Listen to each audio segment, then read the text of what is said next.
శ్రీమాత్రే నమః. ధనుర్మాసం ఎప్పటి నుండి ప్రారంభం? విశిష్టత ఏమిటి?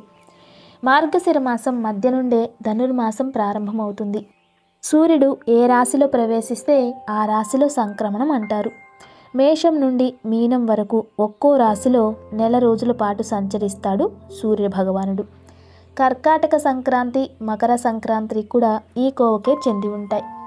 నెల రోజులకు ఓ రాశిలోకి మారే సూర్యుడు ధనుస్సులోకి ప్రవేశించిన రోజునే ధనుస్ సంక్రాంతి అంటారు. ఈ రోజు నుండే ధనుర్మాసం ప్రారంభమవుతుంది.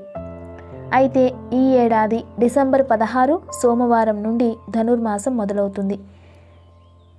2025 జనవరి 14న సూర్యభగవానుడు మకర రాశిలో ప్రవేశిస్తాడు. ఆ రోజే మకర సంక్రాంతి.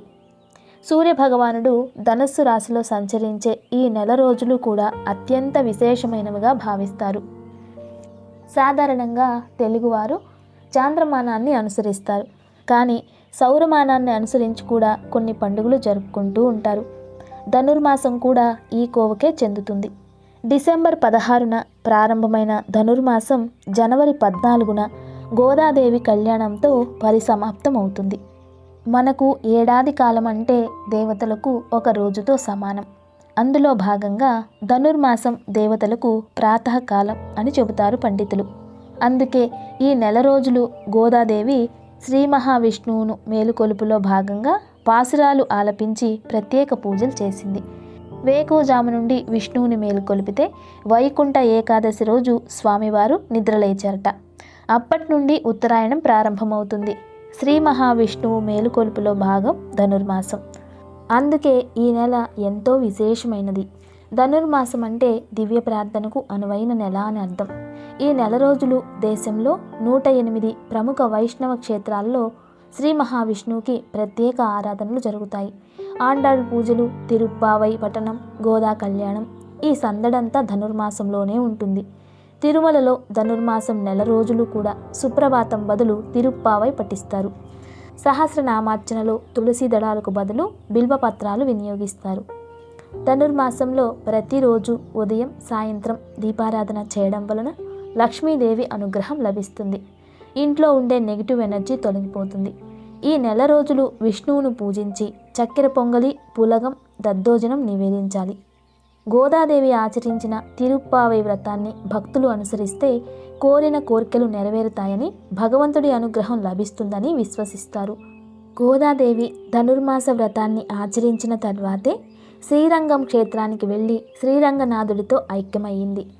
పరమాత్ముడిని చేరుకునేందుకు ఎక్కడికి వెళ్లాల్సిన అవసరం లేదు. మీరు భక్తి శ్రద్ధలతో పూజిస్తే ఆయనే మీకోసం దిగొస్తాడని గోదాదేవి చాటి చెప్పిన వ్రతమే ధనుర్మాసం. ధనుర్మాసం ప్రారంభమైనప్పటి నుండి హరిదాసులు, బసవన్నలతో సంక్రాంతి సందడి మొదలైనట్టే ఉంటుంది. ఇంటిని శుభ్రం చేయడం మొదలు ముంగిట్లో ముగ్గులు సందడి చేస్తాయి. పంట చేతికొచ్చే సమయం కావడంతో లక్ష్మీదేవిని ఇంట్లోకి ఆహ్వానిస్తూ కళకళలాడుతూ తీర్చిదిద్దుతూ ఉంటారు. ఈ మాసంలో విశేషంగా వైష్ణవాలయాలలో అర్చనలు చేసి నివేదనలు చేసి వాటిని పిల్లలకు పంచుతూ ఉంటారు. ఇలా చేయడాన్ని బాలభోగం అంటారు. అయితే ఈ మాసంలో చేయాల్సిన పనులు, చేయకూడని పనులేంటో ఇప్పుడు మనం తెలుసుకుందాం. అయితే ధనుర్మాసంలో వివాహాలు జరిపించరు. వివాహాలు జరిపించకపోవడానికి శాస్త్రపరమైన, భౌతికపరమైన కారణం కూడా ఉంది. ఈ కాలంలో వాతావరణంలో అనేక మార్పులు జరుగుతాయి. సూర్యుడు ధనుసు రాశిలోకి ప్రవేశించడంలో వాతావరణంలో మార్పులు సంభవించి చాలామంది ఆరోగ్యంపై ప్రభావం చూపుతుంది. అందుకే కొన్ని నియమాలను పాటిస్తారు. అందుకే శుభకార్యాలకు మానసికంగా, శారీరకంగా సిద్ధంగా ఉండరు. భోగి రోజున గోదాదేవి శ్రీరంగనాథుల కళ్యాణంతో ధనుర్మాస వ్రతం ముగుస్తుంది. అయితే ఈ కాలంలో పెళ్ళిళ్ళు, ఇతర శుభకార్యాలు కూడా చేయరు. అందుకే దీన్ని శూన్యమాసం అంటారు. ఆ మరుసటి రోజే మకర సంక్రాంతి జరుపుకుంటారు. అయితే ధనుర్మాసంలో ఏ పనులు చేయడం వలన మనకి అదృష్టం కలిసి వస్తుందో తెలుసుకుందాం. గోదాదేవి రచించిన తిరుప్పావై పఠించడం, విష్ణువుకు పువ్వులు సమర్పించడం, శ్రీహరికి సంబంధించిన ధార్మిక కార్యక్రమాలకు అంకితం చేయాలి. తిరుప్పావైలో తిరు అంటే పవిత్రమైనది, పావై అంటే వ్రతం. గోదాదేవి తిరుప్పావైని రచించారు. ధనుర్మాసంలో ఈ వ్రత కథను క్రమం తప్పకుండా చదవాలి. సూర్యోదయానికి ముందే ఇంటిని శుభ్రం చేసుకోవాలి. ధనుర్మాసంలో మొదటి పక్షం రోజులు సూర్యోదయానికి ముందు పూజా కార్యక్రమాలు, రెండో పక్షం రోజులు సూర్యోదయం తర్వాత పూజలు నిర్వహిస్తారు. ధనుర్మాసంలో మహిళలు కాత్యాయని వ్రతం, ధనుర్మాస వ్రతాన్ని ఆచరించాలి. ఈ మాసంలో వచ్చే మోక్ష ఏకాదశి ఏడాదిలో వచ్చే చివరి ఏకాదశి కనుక ఉపవాస దీక్ష వ్రతాన్ని ఆచరించాలి. ధనుర్మాసంలో వచ్చే వైకుంఠ ఏకాదశికి ఎంతో ప్రాముఖ్యత ఉంటుంది.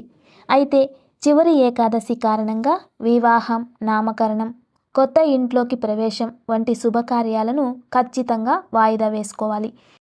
ధనుర్మాసంలో వివాహం చేసుకుంటే వైవాహిక జీవితంలో కొన్ని అడ్డంకులు ఎదురు కావచ్చు అని పండితులు తెలియజేస్తున్నారు. ఈ సమయంలో కొత్త ఇంట్లోకి ప్రవేశిస్తే కొన్ని ఇబ్బందులు ఎదురవుతాయట. నామకరణ కార్యక్రమాలు నిర్వహిస్తే పిల్లలకు సురక్షితమైన భవిష్యత్తును అందించకపోవచ్చు. అందుకే ధనుర్మాసంలో శుభకార్యాలకు దూరంగా ఉండడం మంచిదని పండితులు తెలియజేస్తున్నారు. కాబట్టి ఈ ధనుర్మాసంలో భక్తిగా విష్ణువుని ఆరాధించడం వలన లక్ష్మీ అనుగ్రహం ప్రాప్తిస్తుంది.